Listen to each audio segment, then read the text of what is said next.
Since it was the day of preparation, the Jews did not want the bodies left on the cross during the Sabbath, especially because that Sabbath was a day of great solemnity.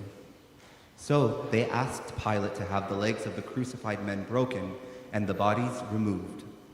Then the soldiers came and broke the legs of the first and of the other who had been crucified with him. But when they came to Jesus and saw that he was already dead, they did not break his legs. Instead, one of the soldiers pierced his side with a spear, and at once blood and water came out. He who saw this has testified so that you also may believe. His testimony is true, and he knows that he tells the truth. These things occurred so that the scripture might be fulfilled. None of his bones shall be broken. And again, another passage of scripture says, they will look on the one whom they have pierced. After these things, Joseph of Arimathea, who was a disciple of Jesus, though a secret one because of his fear of the Jews, asked Pilate to let him take away the body of Jesus. Pilate gave him permission, so he came and removed his body.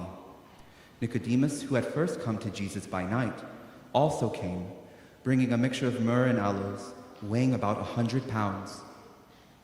They took the body of Jesus and wrapped it with the spices in linen cloths, according to the burial custom of the Jews.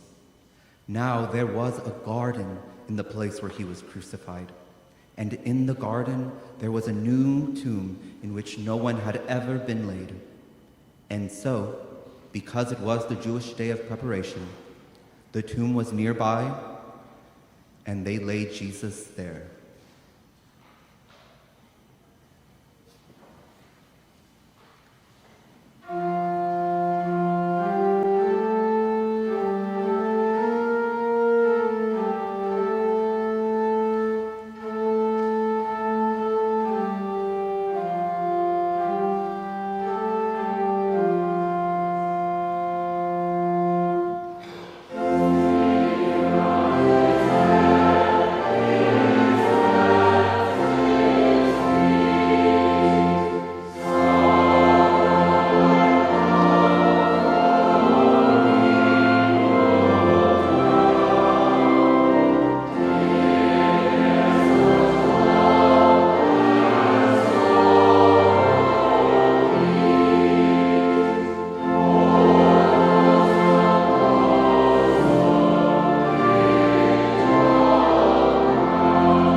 Our gospel today, on Good Friday, reflects the anxieties and hopes of many a Jewish Christian in the first century, embroiled in painful debates about who Jesus was and what his death meant to both believers and non-believers alike. John weaves stories about his own present-day debates into the life and ministry and death of Jesus. And in many of these stories, anti-Jewish, now anti-Semitic phrases are present. From Jesus saying to his Jewish opponents, "You are of the father, the devil," to this ambiguous detail in our Passion today found in verse 16, which on further study seems to imply that the Jewish people themselves had the authority and the ability to crucify Jesus. Here's the phrase. "Then he," meaning Pilate, "handed him over to them, meaning the Jews, to be crucified. And while we know that Jesus was crucified by the Romans, many Christians then, and some Christians now, see the Jewish people as the shadow force, guiding the great movers and shakers of society to the detriment of us all. We know from the horrors of history what ends up being the logical conclusion from this kind of thinking. Pogroms, holocausts, death. It can be traced here to the reading of this gospel on this day.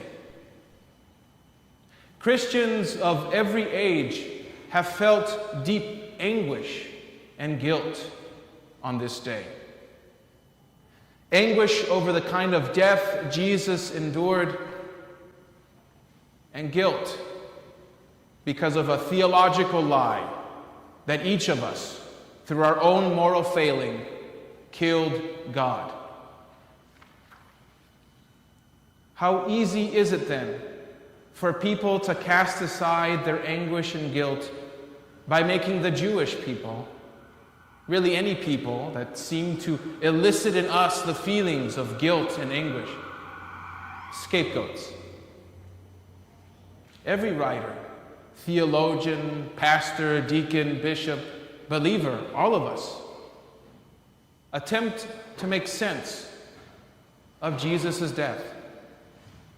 And we do so moving between anguish and guilt. What does it mean that the Son of God was humiliated and executed by being crucified? And if there is no meaning to his suffering, then what about all the trials and sufferings and challenging moments that I have in my life? So we seek in the cross the tying off of all the spiritual, emotional, and psychological loose ends we have. And what we find rather is a sign. First, of the cruelty of Romans in exercising raw power over the oppressed. Crucifixion, if you may or may not know, was the most shameful and humiliating way to be crucified in the first century. It was typically reserved for revolutionaries, insurrectionists, royal pretenders. And even though Rome gave many liberties to the Jewish people when it came to exercising their religion, capital punishment and maintaining the peace was solely their prerogative. You had to remind your subjects of who was truly in charge. Jesus wasn't the only Jew claiming to be the Messiah. And yet he was the one that we remember for the example that the Romans made of him. And if you were to be crucified, you would be led outside the city of Jerusalem to the main side of a road. The Romans typically tied the horizontal bar of the cross onto your arms, thus making you carry your cross to your place of execution. And then when you arrived, you were most likely stripped naked, and the soldier might finish the job by nailing you both to the horizontal bar and a part of the longer vertical bar. And then you were lifted upright, essentially killing you by asphyxiation and exhaustion. And after you died, the Romans typically forbade anyone from taking down the body and giving it a burial. The body was left to rot or to be eaten by various carrion birds. Rome did not want to give the crucified a dignified death. And they executed people like Jesus as a form of state-sponsored terrorism. That message is clear. If you try to challenge Rome, this is what will happen to you. Fear is what this sign conveyed. Imagine how Jesus' mother felt seeing her son anguish. Or imagine the anguish of his closest friends and disciples, what they must have experienced. Mary, the wife of Clopas, Mary Magdalene, the beloved disciple. We all know that guilt killed Judas. And what about the other Jewish men and women who walked right by him, being compelled by fear to shut up and to keep in line? Yet this sign of the cross shows us to a more excellent way. The sign points us towards the world, to be joined to the Marys and the beloved disciples in this world, and to not look away from the crosses all around us. The Passion of Christ is being repeated again in places like El Salvador, in Palestine, in Israel, in Ukraine and Russia. And here at home, among people suffering with addiction, with the loved ones who are being incarcerated, for those who are afraid of being randomly deported, among so many of us, as we come here tonight to bring before Christ all of our hardships, illnesses, failures, and losses we have endured. We can be tempted to explain away those feelings of guilt and anguish, and maybe at this point try to give meaning to the suffering of Jesus and ours. And as beautiful and as well thought out these explanations have been in the history of the church, they do not take away the scandal of the cross. Our God became powerless to the point of death on a cross. So I urge you now to stay in this sight, to see the cross of Christ right in front of you, and to join me in a brief time of contemplation. In this brief moment before we start our bidding prayers, think of someone who is bearing their cross tonight. I'll be thinking of Kilmar Abrego Garcia and those in our congregation. Who will you think of?